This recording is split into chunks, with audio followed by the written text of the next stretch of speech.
할렐루야. 이 한 해 시간이 너무 빨리 갑니다. 이제 오늘 12월 13일 주일 예배를 하나님 앞에 드리겠습니다. 찬송 38장 드림으로 하나님 앞에 예배를 드립니다.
원하고 내 주는 하늘을 가르고 강림하시고 주 앞에서 산들이 진동하기를 뿌리 슬플 사르며 뿌리 물을 끓임같게 하사 주의 원수들이 주의 이름을 알게 하시며 이방 나라들로 주 앞에서 떨게 하옵소서. 주께서 강림하사 우리가 생각하지 못한 두려운 일을 행하시던 그때에 산들이 주 앞에서 진동하여 싸우니 주 외에는 자기를 악만한 자를 위하여 이런 일을 행한 신을 옛부터 들은 자도 없고 귀로 들은 자도 없고 눈으로 본 자도 없었나이다. 아멘.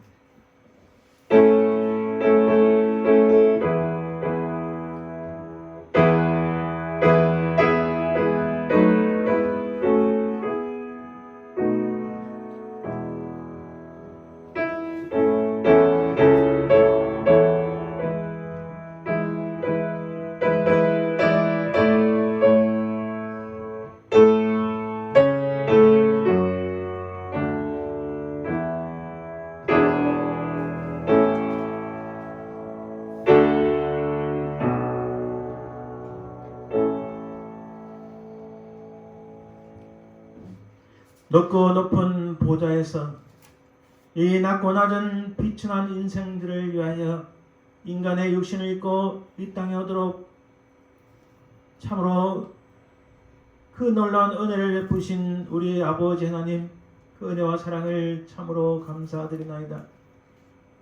우리는 다 죽었던 죄인들이었지만 우리를 구속하신 예수 그리스도의 십자가의 은총으로 말미암아 우리의 영원한 죄가 사함을 얻었고 하나님의 자녀가 되게 하신 우리 주님의 그 은혜와 사랑을 참으로 감사드리나이다.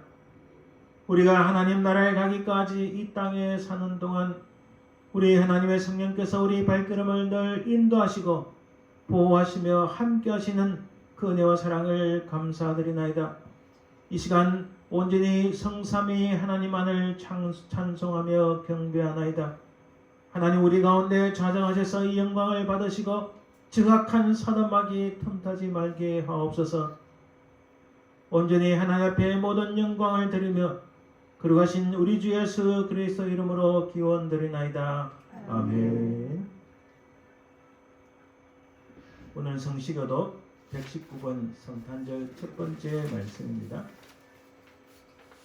여호와의 영광이 나타나고 모든 지구가 그것을 함께 보리라. 이는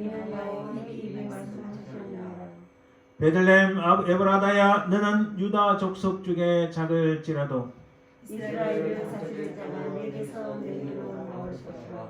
그들은 상고에 영원히 있느니라. 이는 한 아기가 우리에게 낳고 한 아들을 우리에게 주신 바 되었는데 그의 에게 정상을 가졌고 그의 이름은 교자라. 사라 전능하신 하나님이라. 영존하시는 아버지라 평강의 왕이라 할 것임이라. 그 정사와 평강의 가함이 행복하며 또 다윗의 왕자와 그의 나라에 군림하여 그 나라를 굳게 세우고 지금으로 영원히 정의와 공의로 그것을 보여줄 것이라. 천사가 이르되 무서워하지 말라. 보라 내가 온 백성에게 미칠 큰 기쁨의 좋은 소식을 너희에게 전하노라. 오늘 다윗의 동네에 너희를 위하여 구주가 나셨으니 곧 그리스도 주시니라. 아멘. 이 시간 우리 자신을 돌아보아 하나님 앞에 정결함을 입어야 되겠습니다. 하나님 앞에 깨끗함을 입어야 온전한 예배를 드릴 수 있습니다.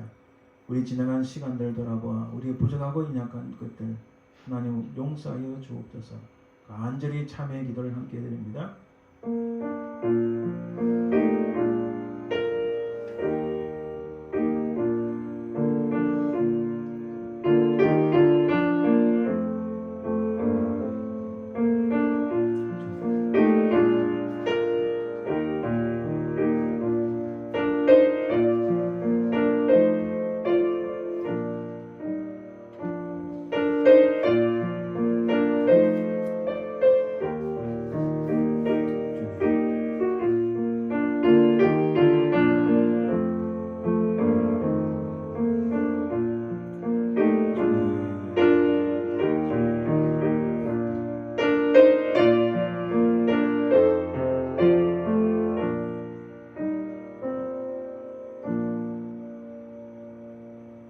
우리 죄가 주홍같이 붉을지라도 우리 주는 미쁘시고 어려워서 우리를 정결하게 하시며 모든 것을 용서하시고 깨끗하게 하시는 주심을 믿사옵나이다.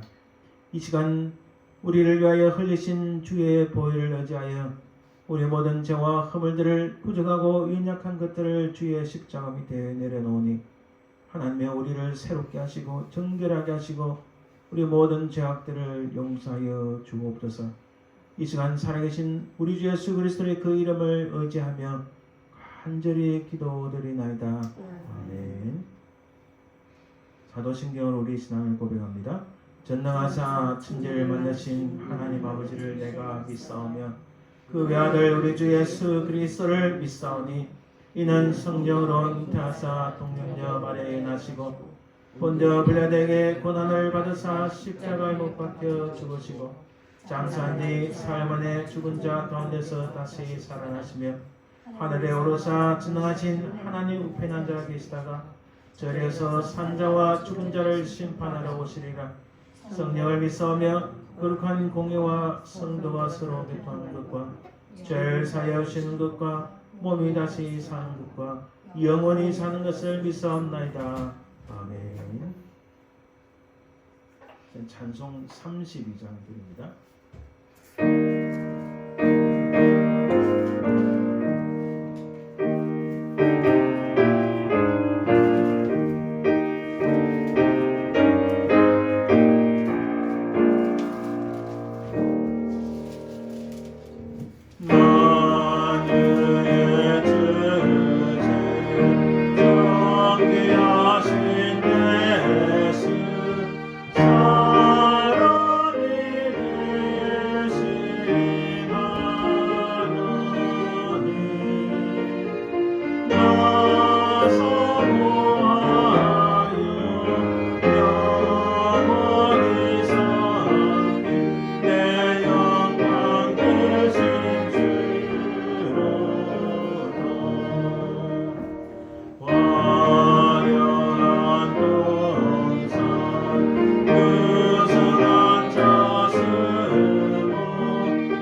예배를 위하여 임재영 목사님 기도해 주시겠습니다.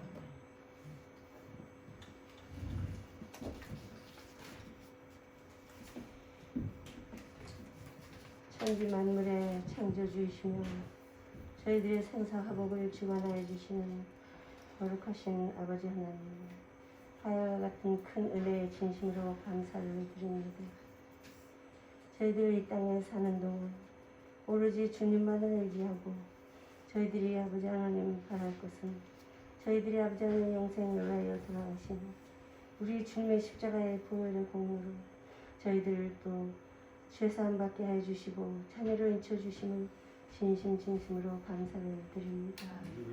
세상은 폐역하고 저희들은 날로 쇠퇴해 가지만 저희들이 아버지 하나님 이 세상 사는 동안 저희들이 아버지 하나님 영육간의 강건함을 주시어서 저희들의 믿음이 더욱더 성장하고 더욱더 아버지 하나님 반석 위에 세워주시어서 세상을 이기고 능히 저희들이 승리할 수 있는 삶을 살게 도와주시옵기 간절히 바랍니다.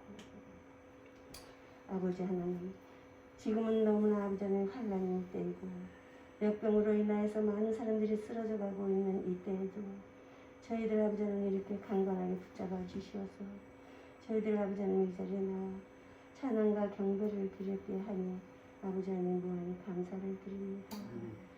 아버지 하나님 이 한 해도 아버지 하나님 마지막 때에 들어섭니다.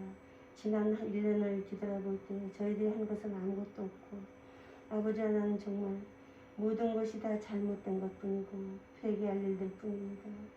저희들이 아버지 하나님 지난 날을 아버지 하나님 돌이켜 생각하면서 저희들이 날로 아버지 하나님 저희들의 회개를 받아주시고 깨끗함을 얻게 하여 주시옵소서. 저희들 신령과 진정으로 마음을 모아 예배를 드릴 때 주님 홀로 영광 받으시옵기 간절히 바라고 옵나이다.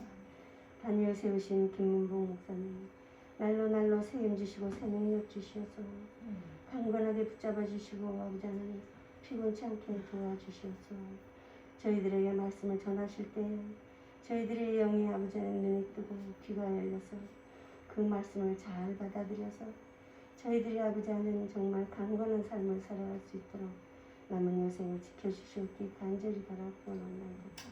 지금은 예배를 시작하였사오니 시종일관 순서마다 주님 함께하여 주실 줄 믿사옵고 감사를 드리오며 우리 주 예수 그리스도 이름으로 간절히 감사하며 기도드렸습니다. 아멘.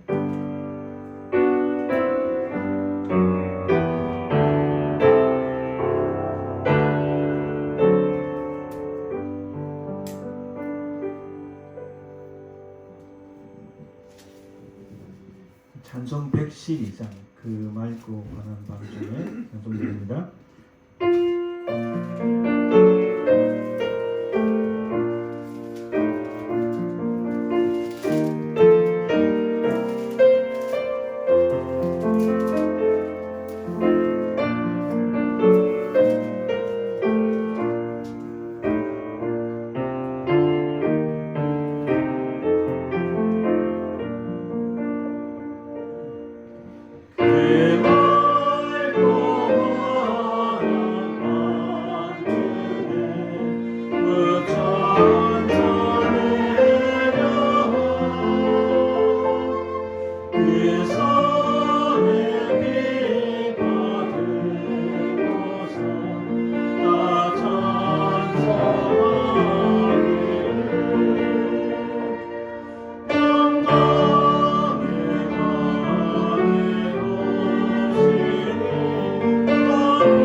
예물을 위하여 하나님께 드리게 하나님께 연주 드리겠습니다.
네, 감사합니다.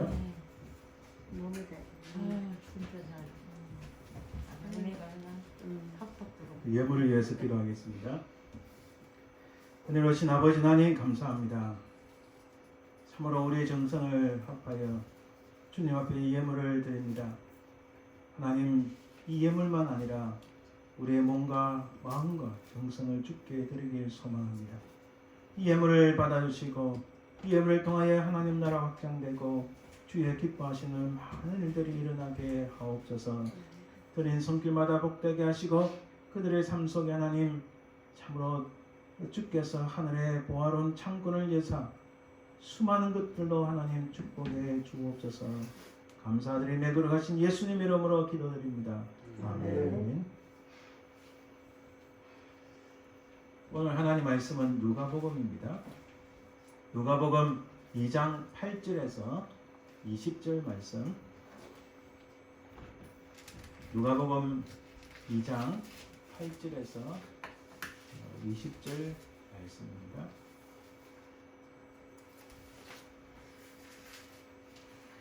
신약성경 88쪽 누가복음 2장 8절에서 20절 말씀 공독해 드립니다. 누가복음 2장 8절 신약성경 88쪽 정도에 있습니다. 그 지역의 목자들이 밤에 밖에서 자기 양떼를 지키더니 주의 사자가 곁에 서고 주의 영광이 그들을 두루 비추매 크게 무서워하는지라. 천사가 이르되 무서워하지 말라. 보라, 내가 온 백성에게 미칠 큰 기쁨의 좋은 소식을 너희에게 전하노라. 오늘 다윗의 동네에 너희를 위하여 구주가 나셨으니 곧 그리스도 주시니라. 너희가 가서 강부에 사여 구유에 누워 있는 아기를 보리니 이것이 너희에게 표적이니라 하더니 홀련히 수많은 천군이 그 천사들과 함께 하나님을 찬송하여 이르되 지극히 높은 곳에서는 하나님께 영광이요 땅에서는 하나님이 기뻐하신 사람들 중에 평화로다 하니라. 천사들이 떠나 하늘로 올라가니 목자가 서로 말하되 이제 베들레헴으로 가서 주께서 우리에게 알리신 바 이 이루어진 일을 보자 하고 빨리 가서 마리아와 요셉과 구유에 누인 아기를 찾아서 보고 천사가 자기들에게 이 아기에 대하여 말한 것을 전하니 듣는 자가 다 목자들이 그들에게 말한 것들을 놀랍게 여기되 마리아는 이 모든 말을 마음에 새기어 생각하니라. 목자들은 자기들에게 이르던 바와 같이 듣고 본 그 모든 것으로 인하여 하나님께 영광을 돌리고 찬송하며 돌아가니라. 아멘. 제가 우리 말씀을 듣기 전에 한번 같이 기도하겠습니다. 기도합니다. 은혜로우신 아버지 하나님 감사합니다. 이제 주님 오신 날을 기억하여 우리 모든 사람들을 구속하시기 위하여 이 땅에 오신 주님을 생각하며 찬송드리며 경배하며 영광을 돌려드리나이다. 이 시간 주의 말씀을 통하여 우리 주님께서 이 땅에 오신 그 분명한 의미를 깨닫게 하시고 우리 주의 임하심이 우리 속에 넘치게 하사 우리 속에 주의 기쁨과 감사가 흘러넘치게 하옵소서. 이 시간 주의 성령께서 우리 심령을 붙잡으시며 악한 사도막이 틈타지 말게 하옵소서. 감사드리며 거룩하신 예수님 이름으로 기도드립니다. 아멘. 할렐루야. 아멘. 오늘 우리 설교 제목을 보시면 메시 크리스마스 혹은 메리 크리스마스. 이 메시라는 단어가 뒤틀려진 잘못된 이런 뜻입니다. 그래서 우리의 성탄이 뒤틀려진 잘못된 성탄인가 메시하면은 아주 메시아 하면 아주 복잡하고 막 어지러운 것들을 말합니다. 이 메시안 크리스마스인가 혹은 정말로 기쁜 성탄 메리 크리스마스인가 한번 살펴보길 원합니다. 이 메시 크리스마스의 뜻은 뒤틀려진 성탄, 뭔가 잘못된 성탄, 중요한 것은 빠지고 주인공은 빠지고 잡다한 것 이런 것들이 뒤섞여 가지고 복잡하게 되고 뒤엉클어지고 막 난잡하게 되고 그런 성탄인가 혹은 정말 기쁜 성탄, 정말 메리 크리스마스인가 이것을 우리가 잘 살펴봐야 됩니다. 근데 오늘날에는 우리가 메시 크리스마스 이 너무 난잡해진 게 너무 많아요. 과연 어디서부터 이게 뒤틀려지고 말았는가? 어디서부터 정말 메리 크리스마스가 아니라 왜 이렇게 뒤틀려진 난잡하게 된 복잡하게 된 막 어지러진 이런 메시 크리스마스인가? 한번 살펴봐야 됩니다. 여러분 이 그림을 한번 잘 보세요. 이 그림에 보면 아기 예수를 안고 있는 마리아가 있습니다. 이것은 사실 몇백 년 전의 작품인데 여러분 가만히 보세요. 그림의 구도를 보면 주인공이 누구처럼 보입니까? 그림의 구도를 대각선에서 X표를 딱 찍으면 그 X표 지는 그 두 선이 만나는 지점에 누가 있는 것 같습니까? 아기 예수가 아니에요. 누굽니까? 마리아가 있는 거예요. 초점은 아기 예수가 아니라 마리아에게 있는 겁니다. 이 그림을 잘 보세요. 한번 다른 그림도 한번 볼게요. 이것은 현재 한국의 어느 그 대구 지역의 로마 가톨릭 성당에 있는 그 그림입니다. 자, 여기서도 보세요. 무슨 생각이 납니까? 왕이 등장했는데 왕이 너무 어리니까 그 뒤에서 섭정을 하는 섭정왕, 그 왕의 어머니가 뒤에서 모든 것을 컨트롤하는 듯한 느낌을 주지 않습니까? 뭔가 이렇게 주인공이 바뀐 듯한 느낌을 우리에게 주기도 합니다. 이것은 전통적으로 로마 가톨릭에서 사용하는 그림이고 상들입니다. 이 그림들에서 보시다시피, 그리고 여기 우리 근처에도 가톨릭 교회가 하나 있는데 딱 입구 들어가면은 대부분의 그 로마 가톨릭이 아기 예수를 안고 있는 마리아 상이 있습니다. 이 가만히 구도를 보면요, 아기 예수가 주인공이 아니라 마리아가 주인공입니다. 마리아 상을 강조하는 거예요. 자, 여기서 하나 더 볼 수 있거든요. 마리아를 강조하기도 하지만 또 아기 예수만 강조합니다. 자, 제가 한번 드리는 말씀은 아기 예수님이 이 땅에 오신 목적이 무엇입니까? 이 땅에 우리의 구주로 오셨어요. 그러니까 너무 아기만 강조하면은 구주 예수님 오신 것을 깜빡할 수 있습니다. 이게 사람인 거예요. 제가 무슨 말씀드리는지 아시겠죠? 너무 아기만 강조하면은, 이쁜 아기만 강조하면은 이 땅에 구세주로 오신 예수 그리스도를 깜빡하거나 그걸 강조하는 데가 흐트러질 수 있습니다. 지금 이 로마 가톨릭의 이 그림과 상들이 이런 아주 사실은 안 좋은 의도가 숨어 있습니다. 중요한 것은 마리아에게 초점이 두고 있다는 거예요. 그래서 여러분, 이 가톨릭 교회나 우리 개신교나 성탄절제 선거를 할 때 아기 예수 탄생 선거를 많이 합니다. 그런데 거기서도 가만 보면요, 아기 예수보다는 마리아에게 초점을 둔 경우가 굉장히 많습니다. 이 주인공이 진짜 크리스마스 성탄의 주인공이 언제부터 살짝 바뀌기 시작한 거예요. 그래서 정말 진짜 의미의 성탄절이 아니라 주인공이 바뀐 메시한 크리스마스가 됐다, 이렇게 봅니다. 여기서부터 출발해서 성탄이 메시하게 됐다, 뒤틀려졌다고 볼 수 있습니다. 자, 이 그림을 보세요. 지금 현재도요, 로마 가톨릭이 아닙니다. 많은 교회, 특히 감리교회에서 많이 하는데, 대림절 혹은 대강절을 위해서 성탄절 5째 주부터 네 번째 주쯤부터 촛불을 하나씩 켜기 시작합니다. 그리고 촛불을 하나씩 켜고 성탄절 딱 때는 하얀색 중간에 켜죠. 그리고 그 전주일에는 분홍색 초를 켭니다. 초가 전부 5개죠. 사실 저도 이 초 5개 무슨 의미가 뭐 peace, love 뭐 있는데 저는 뭐 기억도 못하겠어요. 왜? 여러분 잘 보셔야 돼요.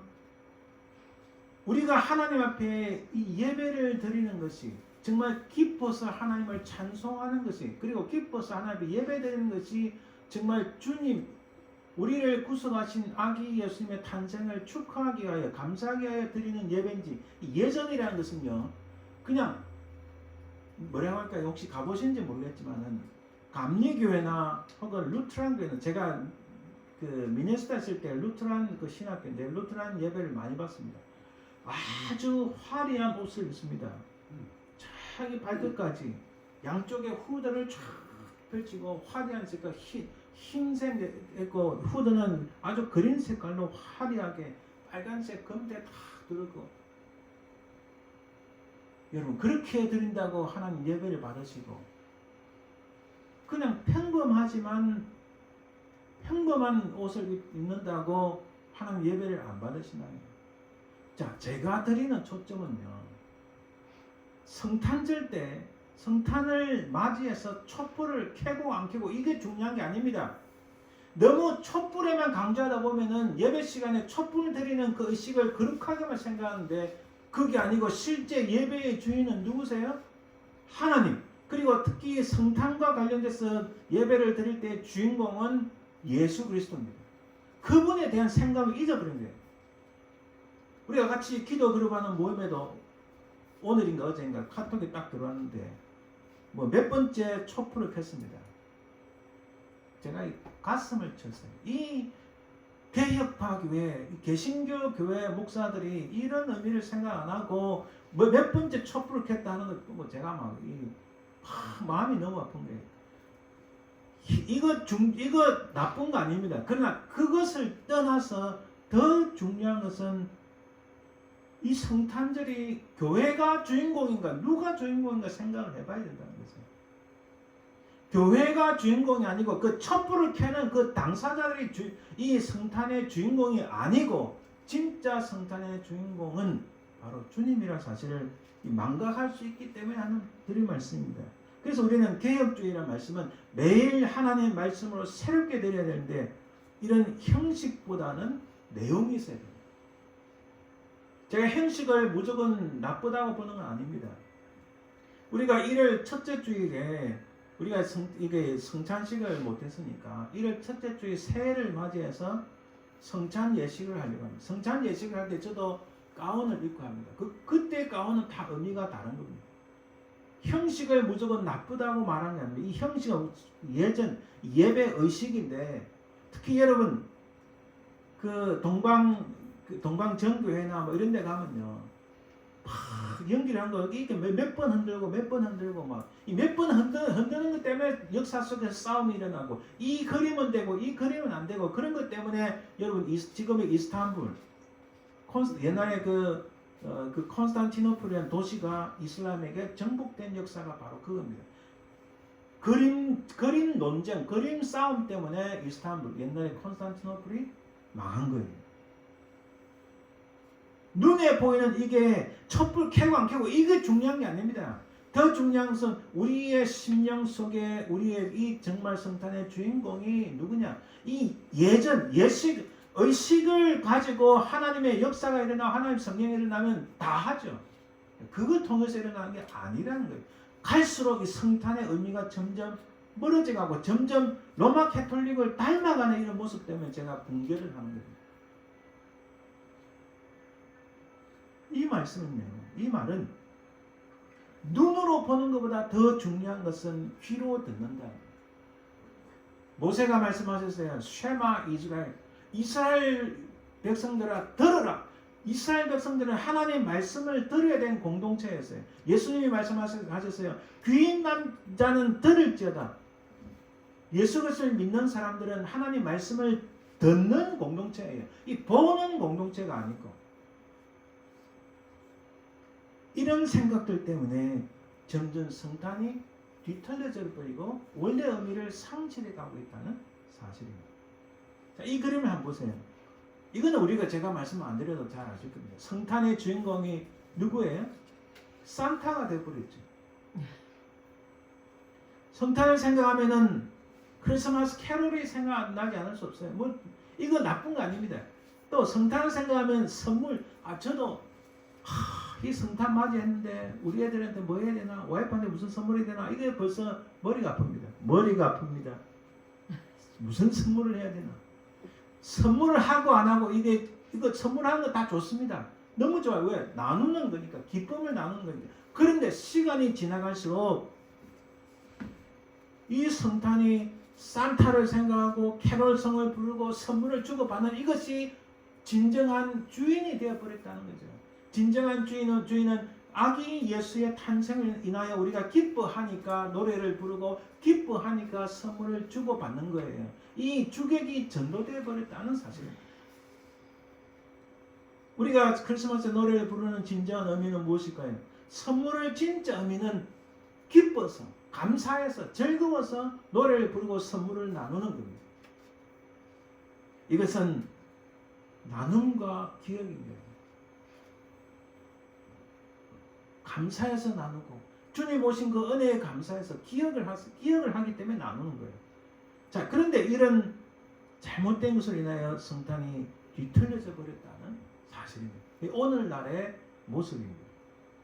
그러면 어떻게 이 메리 크리스마스를 찾을 수 있을까? 어떻게 정말 우리가 진심으로 기쁜 성탄이라고 외칠 수 있을까요? 그것은 첫 번째 성탄의 풍경. 오늘 우리 읽은 본문이 그야말로 첫 번째 크리스마스 날이잖아요. 그렇죠?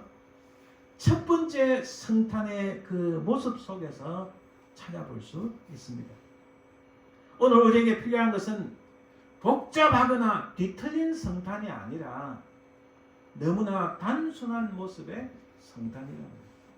심플한 게 좋다는 거예요. 심플한 게. 여러분 마틴 루터와 존 칼빈이 일으킨 종교개혁은 딱 한마디, 중요한 한마디, 단순성으로 돌아가자. 마틴 루터와 존 칼빈이 종교개혁을 일으킬 때 그 당시 이 로마 캐톨릭의 추기경들은요, 뭐 할 때는 붉은색 이렇게. 그래서 여러분 이 카디날이라는 한국에 옛날 유명한 상표가 있었고 또 카디날이라는 이 색깔이 있잖아요. 카디날은 붉은 적색을 말합니다. 이 카디날이라는 뜻이 원래 추기경이라는 뜻이에요. 뭐 할 때는 붉은색 입어야 되고, 뭐 할 때는 흰색 입어야 되고, 뭐 할 때는 검은색 입어야 되고, 이런 복잡한 것에서 칼빈이 딱 한마디 외친 것은 그 옷 필요 없다. 그런 옷을 입는다고 구원받는 게 아니라는 거예요. 그런 옷이 중요한 게 아니다. 아주 심플한 단순함으로 돌아가자라고 주장한 거예요. 사실 종교개혁자의 핵심은. 그래서 여러분 그거 아시나요? 종교개혁의 첫 출발은요, 사실은 이 옷에서 출발했어요. 중세 로마 가톨릭은 너무 복잡하니까 무슨 사대에 따라서 옷이 달라지고 이런 것들로 구원받는 게 아니라는 거죠. 그 첫 번째로 오늘 본문에 나오는 목자들이 있습니다. 이 목자들은 simple people, 단순한 사람들이었어요.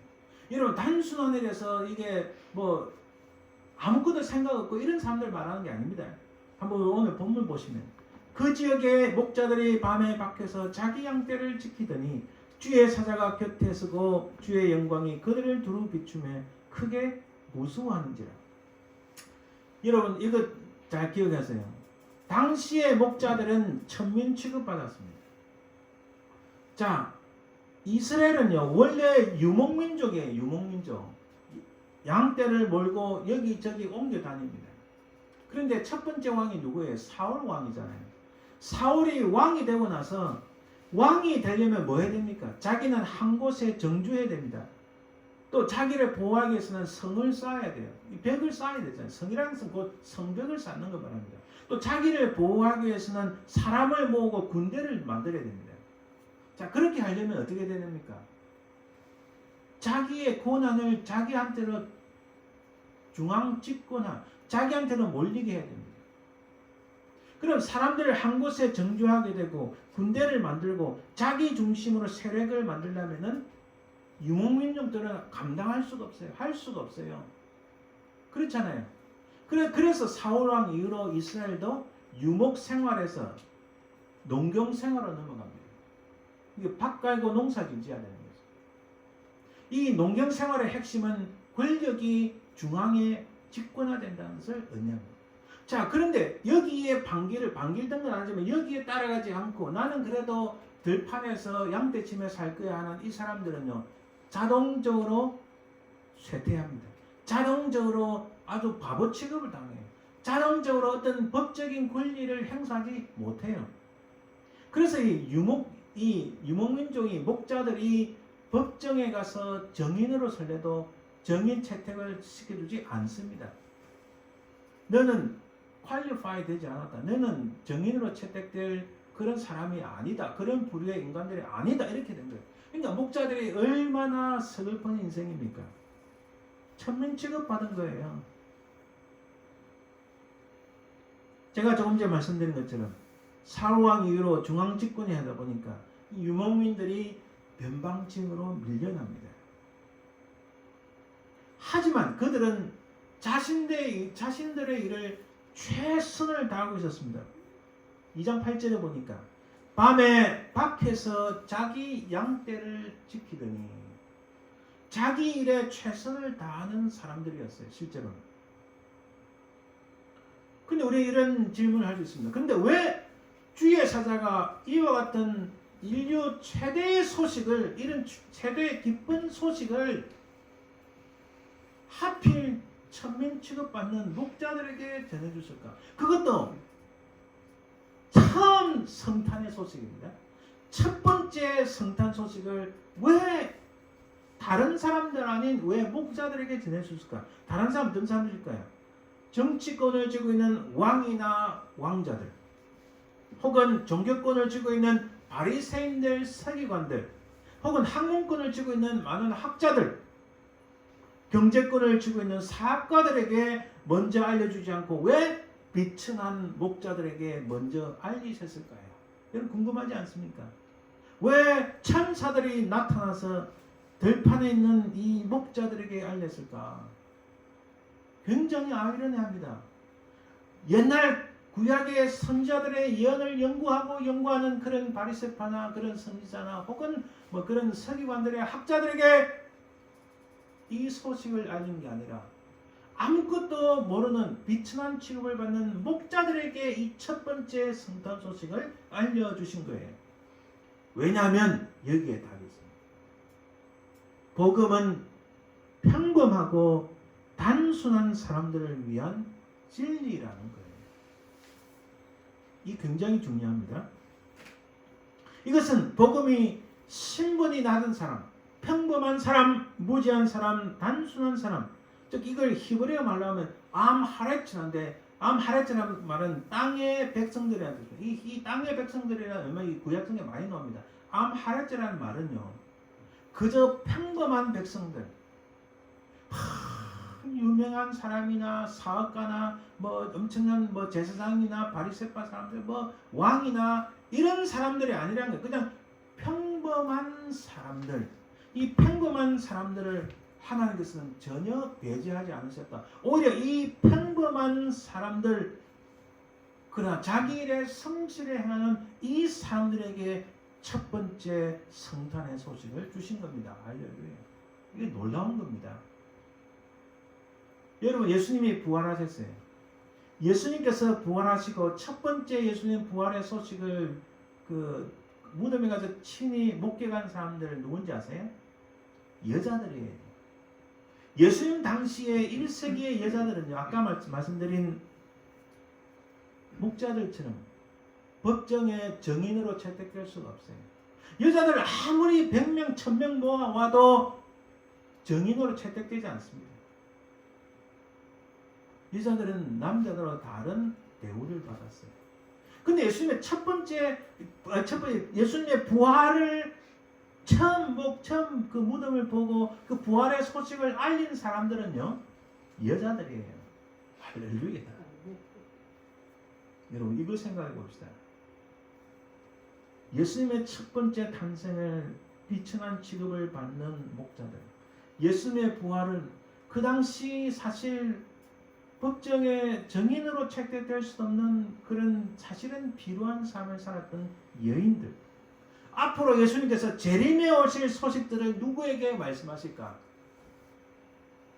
목사에게 두렵습니다.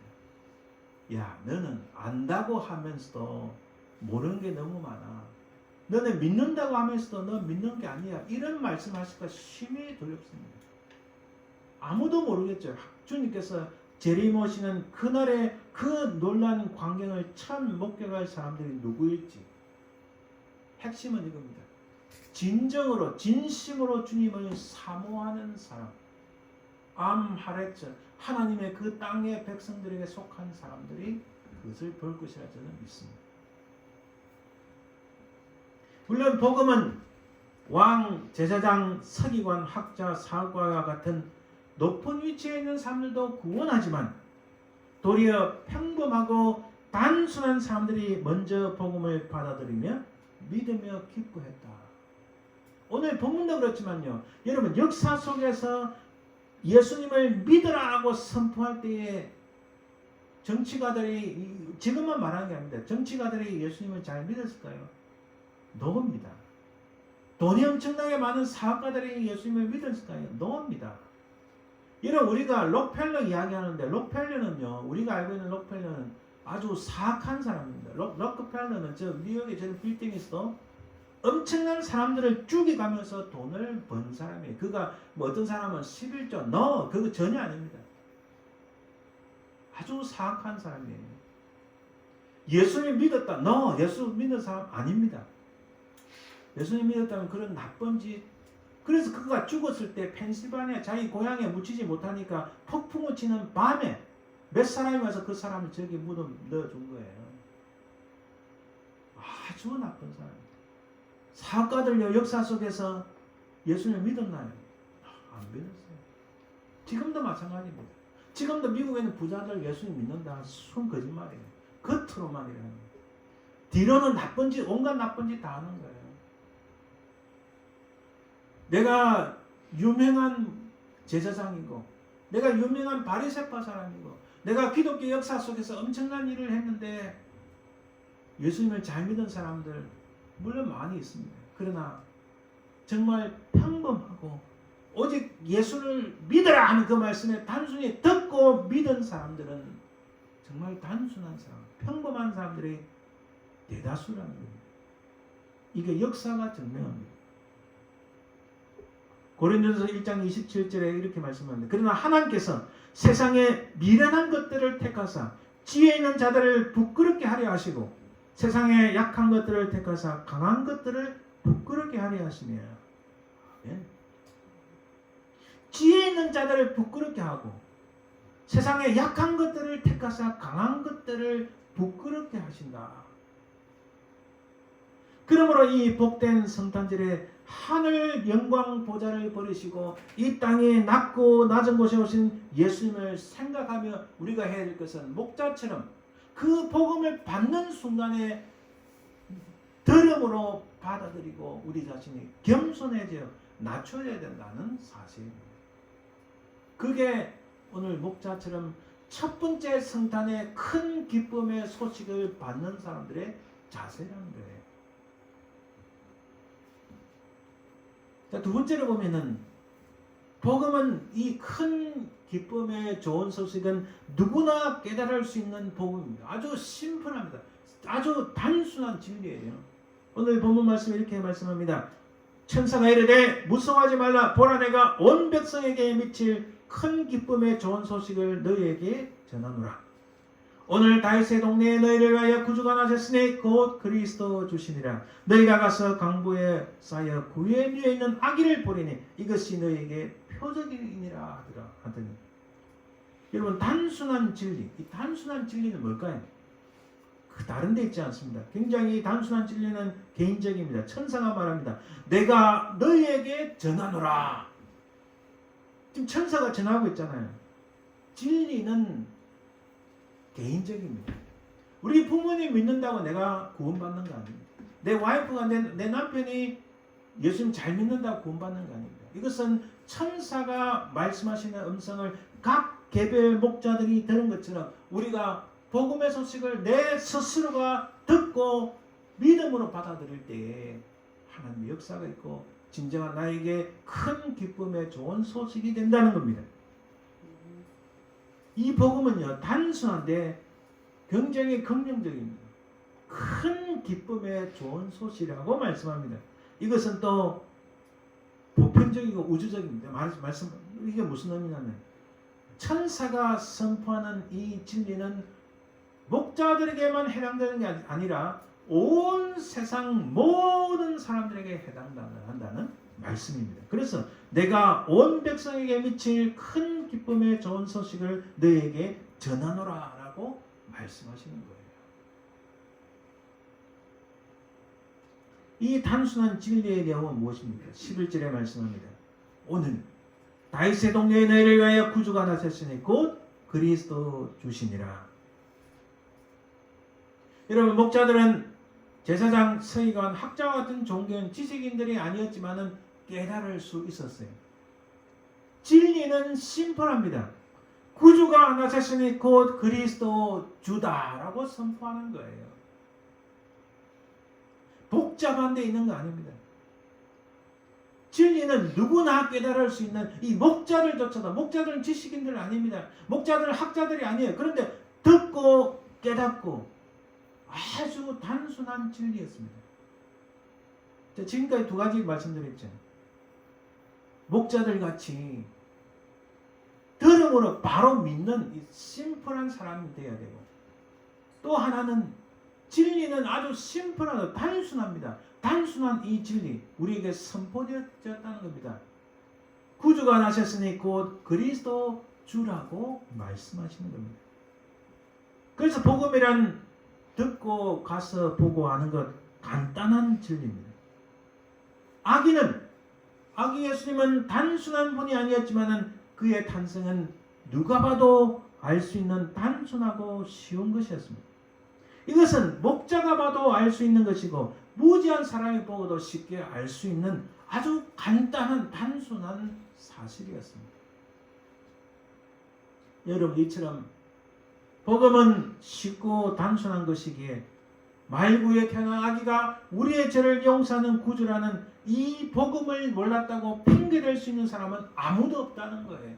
만약에 복음이 하나님의 진리가 이렇게 단순하지 않고 너무나 복잡해서 최소한 대학을 나와야만이 아니 대학원을 나와야만이 이해할 수 있는 진리라면 그것은 참된 진리, 누구나 알 수 있는 진리는 아닙니다. 이 진리, 이 복음은 듣고 누구나 알 수 있는 사실입니다. 구주가 나셨으니 곧 그가 우리의 주시다라고 선포하는 이 단순한 한마디의 말씀이 단순하지만은 우리 영혼을 소생시키시고 우리를 구원하시는 말씀. 그래서 누군가가 나는 이 복음을 몰랐다고 핑계댈 수 없다는 사실입니다. 아무리 큰 죄인이라도 예수님을 진정으로 믿으면 하나님께서 그를 용서하시고 그와 더불어 화목하시고 그를 의인으로 대접하신다는 사실입니다. 따라서 주님의 이 오심은 심플한 단순한 이 큰 기쁨의 좋은 소식을 위해서 오셨다는 사실입니다.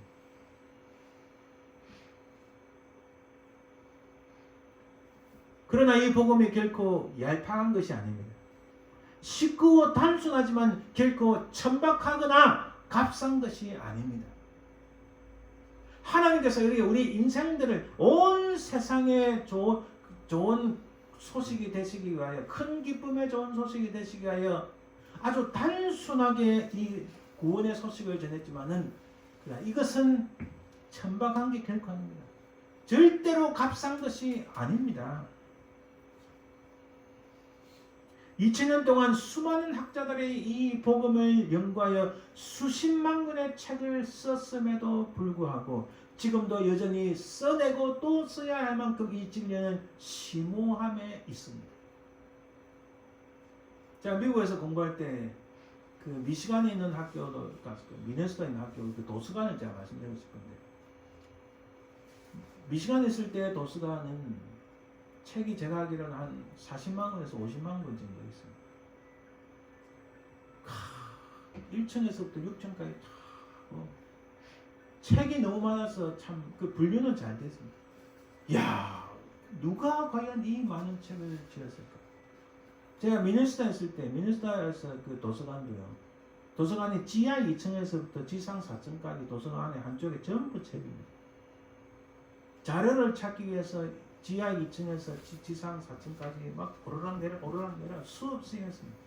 이 많은 책들 과연 누가 다 적었을까? 그 책들의 그 목적은 딱 한 가지입니다. 복음을 전하기 위해서. 예수는 주이시고 우리의 주님이시고 그분이 우리를 구원하시기 위해 이 땅에 오셨다. 그것을 변증하고 설명하고 그것을 해석하기 위한 책들입니다. 복음은 결코 어려운 것이 아닙니다. 혹시라도 내가 복음이 이해가 되지 않았어, 복음이 어려서 못 믿었다고 핑계하는 사람들은 주님의 심판대에서 할 말이 없을 것입니다. 복음을 몰라서 못 믿는 것이 아닙니다. 복음은 안 믿어서 못 믿는 거예요. 듣고 그것을 내 마음속에 믿는 순간에 우리는 복음을 깨닫게 되고 주님이 나의 구세주구나, 나를 구원하시고 이 땅에 오셨다는 사실을 믿게 된다는 사실입니다. 그래서 복음은 목자 어떤 사람들이 말씀드렸죠. 그 목자도 알 수 있는 단순한 것이었다는 사실입니다.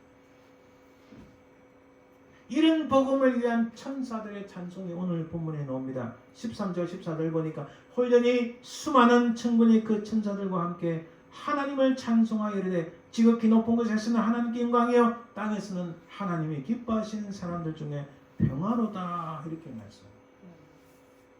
그리고 마지막 한 가지는 이 복음을 들었을 때의 그 반응이 어때야 되는가? 이 복음을 들었을 때 반응은 굉장히 심플해야 됩니다. 아주 이 심플한 그 반응엔 이 말씀의 절대적인 순종의 적각성을 우리에게 요구합니다. 무슨 말씀인가? 오늘 본문 말씀 보면 15절 17절 말씀에 천사들 떠나 하늘로 올라가니 목자가 서로 말하되 이제 베들레헴으로 가서 주께서 우리에게 알리신 바 이 이루어진 일을 보자 하고 빨리 가서 마리아와 요셉과 구유에 놓인 아기를 찾아서 보고 천사가 자기들에게 이 아기에 대하여 말한 것을 전하니 여러분 목자들의 반응은 굉장히 단순했습니다. 한번 볼까요? 첫 번째는 서로 말하되 이 소식을 듣고 나서 서로 말하되 자 베들레헴으로 가자. 그리고 이 이런 일을 보자. 빨리 가서 아기를 찾아서 보고 전하자. 그들이 토론했나요? 그들이 서로 의견을 달리해가지고 이렇게 할까 저렇게 할까 하지 않았습니다. 빨리 가서 찾아서 이 사실을 전하자. 굉장히 심플했습니다. 그렇죠? 다 가신 거 보면 목자들은 자신들이 보고 들은 바를 요셉과 마리아에게 전구했습니다. 당시 목자들은 법정에서 증인으로 채택되지도 않을 만큼 천명 취급받았지만은 그들이 듣고 본 것은 너무 놀랍고 기쁨에 찬 소식이었기 때문에 이를 증거하지 않을 수가 없었습니다. 예수님을 믿는다면 목자들 같이 이제는 우리가 복음을 증거하며 살아야 됩니다. 예수님을 증거하는 것은 우리의 사명입니다. 베드로와 요한이 사도행전 4절에 이렇게 말씀합니다. 우리는 보고 들은 것을 말하지 아니할 수 없다. 나는 복음을 잘 전하지 못한, 전도 못하는데. 아니요. 우리가 이미 예수님은 구세주, 나를 위해 이 땅에 오셨다. 그 사실을 듣고 믿기 때문에 한마디만 하시면 돼요. 예수님이 우리를 구원하시고 이 땅에 오셨습니다. 예수님은 우리의 구세주입니다. 예수님을 믿는 순간 우리는 구원받습니다. 예수님을 믿는 순간 우리는 천국에 갈 수 있습니다. 지금 어려운 말 아니잖아요. 예수님은 2000년 전에 이런 모습 볼 수 있고 이렇고 저렇고 저처럼 그때 목자들은 천민 취급받았는데 이렇게 하실 필요가 없어요. 저는 지금 오늘 말씀을 잘 설명하기 위해서 말씀드리는데 우리가 나가서 복음을 전하는 것은 예수님을 믿으세요. 예수님 믿으면 구원받습니다. 이 한마디만 하시면 되는 거예요. 복잡한 게 아니라는 거예요. 복음은. 지금 베드로와 요한도 우리가 보고 들은 것을 말하지 아니할 수 없다 이렇게 말씀했습니다. 자 그렇게 한 목자들의 목자들은 그 위에 어떤 모습을 보냐? 복음을 믿고 증거하는 목자들은 삶의 현장으로 돌아가서 하나님께 영광을 돌리며 찬송하며 살았다. 오늘 본문에 이렇게 말씀합니다. 목자들은 자기들에게 이르던 바와 같이 듣고 본 그 모든 것을 인하여 하나님께 영광을 돌리고 찬송하며 돌아갑니다. 여러분 잘 기억하세요. 당시의 제사장들, 선지자들, 또 바리새파 사람들, 사두개파 사람들, 서기관들, 학자들 얼마나 많습니까? 이 사람들에게 복음이 전해진 게 아니에요. 첫 번째 성탄의 소식은 이름도 없지만은 들판의 목자들에게 전거됐어요. 근데 이 목자들의 전해진 복음은 심플했습니다. 구주가 탄생하셨으니 그가 곧 우리의 주시라. 이 놀라운 큰 기쁨의 좋은 소식을 주셨는데 이에 대한 목자들의 반응은 심플했습니다. 빨리 가서 찾아서 이 소식을 전하자. 그리고 나서 하나님께 영광을 돌리며 찬송하며 돌아가리라. 복음이란 복잡하지 않은 단순한 사람들을 위한 단순한 메시지이고 그 반응도 아주 단순해야 됩니다. 우리 세상에는 너무 복잡합니다.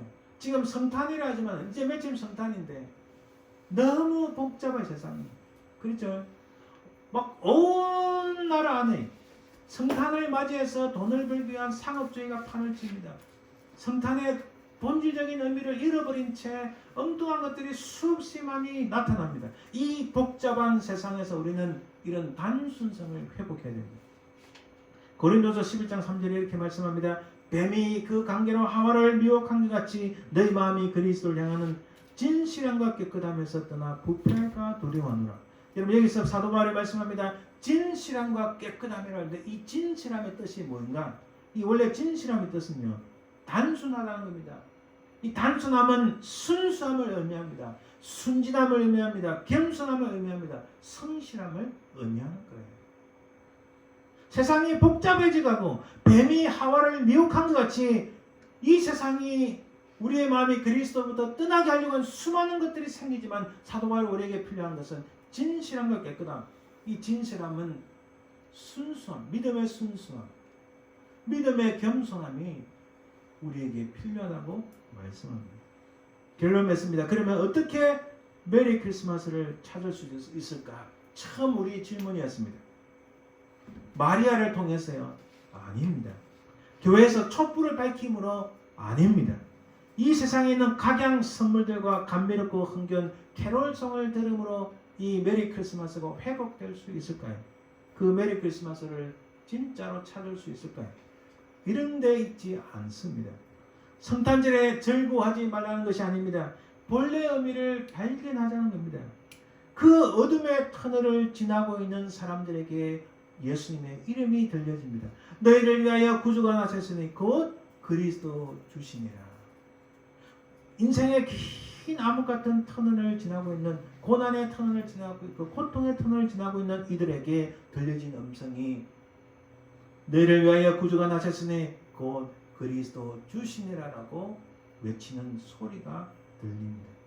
이 이름이 불리는 곳에 하나님의 복주심이 시작됩니다. 할렐루야. 성탄은 어둠 속에 살고 있는 사람들에게 예수님의 놀라운 이름이 선포되는 복된 날입니다. 구원의 역사가, 치유의 역사가, 희망의 역사가, 놀라운 위로의 역사가 이 성탄의 큰 기쁨의 좋은 소식을 들을 때에 역사되고 일어난다는 겁니다. 성탄은 우리가 다시 살아나게 된 은혜의 순간입니다. 성탄은 하늘의 생명이 사망의 세상에 접목되던 그 순간입니다.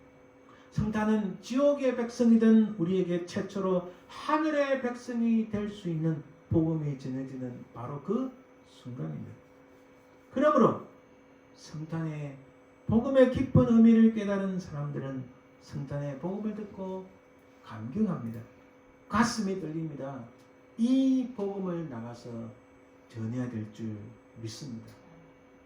정말 참된 성탄의 의미를 발견하여 특별히 이번 해의 성탄을 통해서 세상이 얼마나 복잡해지고 우리를 힘들게 하는 수많은 것들이 일어납니다. 또 장차 내년에 세상이 엄청나게 격동할 것이 눈에 보입니다. 이런 세상 속에서 이 땅에 우리를 위하여, 우리를 구속하시기 위하여, 우리를 구원하시기 이 땅에 오신 주님을 만나는 정말 참된 성탄을 맞이하시는 저와 여러분들 되시기를 주님 이름으로 축원드립니다. 아멘. 기도합니다. 살아계신 아버지 하나님 감사합니다.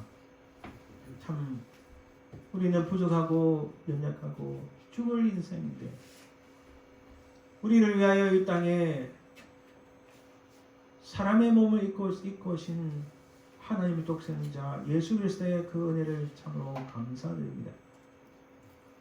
이번의 성탄을 맞이하여 참된 성탄의 의미를 발견하여 세상이 어떻게 흘러가든 우리는 주님과 동행하는 저희들 되게 하옵소서. 감사드리며 예수님 이름으로 기도드립니다. 아멘. 찬송 122장 참 반가운 성도 찬송드립니다. Oh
날 구하 날 구주가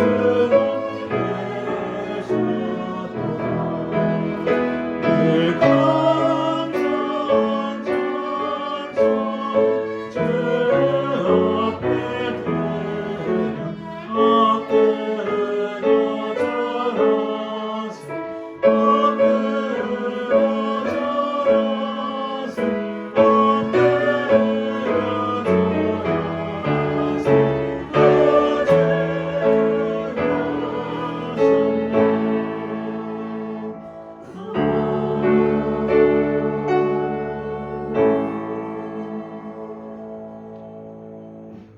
요즘 환절기이기도하고요. 코로나 바이러스 때문에